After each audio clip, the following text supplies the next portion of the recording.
a labour douar. Mais au labourat, en douar var an atan e ker l'hiver e ker louan, amman vez gred legumachou, surtout chalotes, andivez a kaol. Labour zo var an atan e patou d'ar blavez.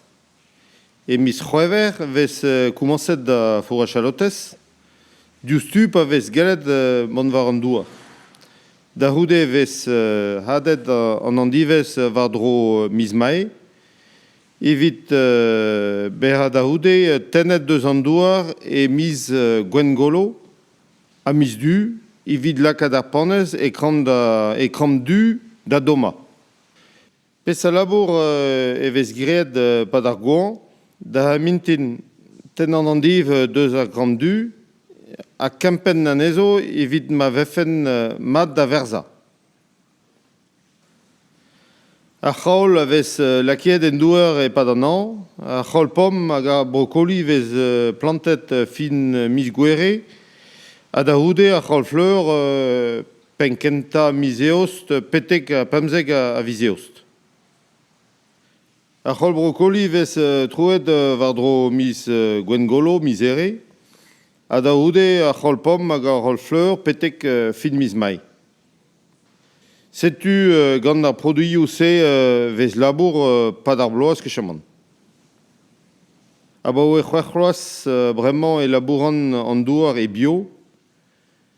Dime e plij a blomour ne vez ket lakiet louzeier ken.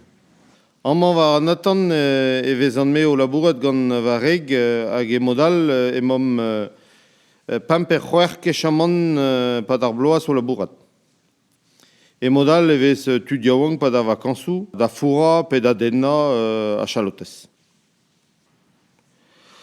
Mareet a zo arou a zo var dro an atan, an nanter e legumachou hag an nanter all etre gwiniz ed a maïs evit an asoul.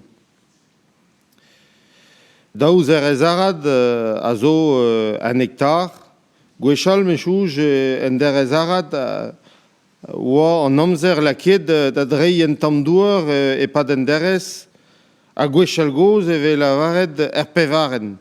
A mechouj oa pez ave gellet trei en derez gant ar bal.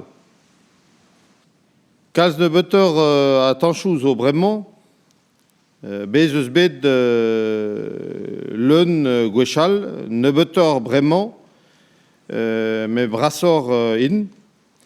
Bremañ zeus var dro pem atan var nugen e ker louan. Me mestra ez eus re yaouan c'hoaz var ameaz o labourat, a me sonj e veo c'hoaz re yaouan a deio en dro var ameaz da labourat d'an douar.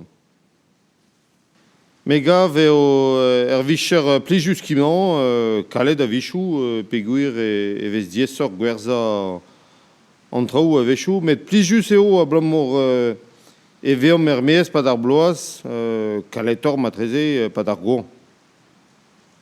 Plijus eo behaman var ameaz bord ar mor, o labourat da gober traoù evit rei bouet mat d'an dud.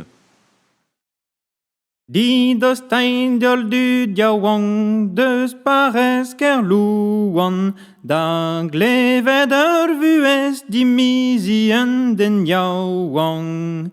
A pa oan deuet an oad, a dre bloaz var nugen, me moa lakeiet en amsperet dimizid ur fumelen.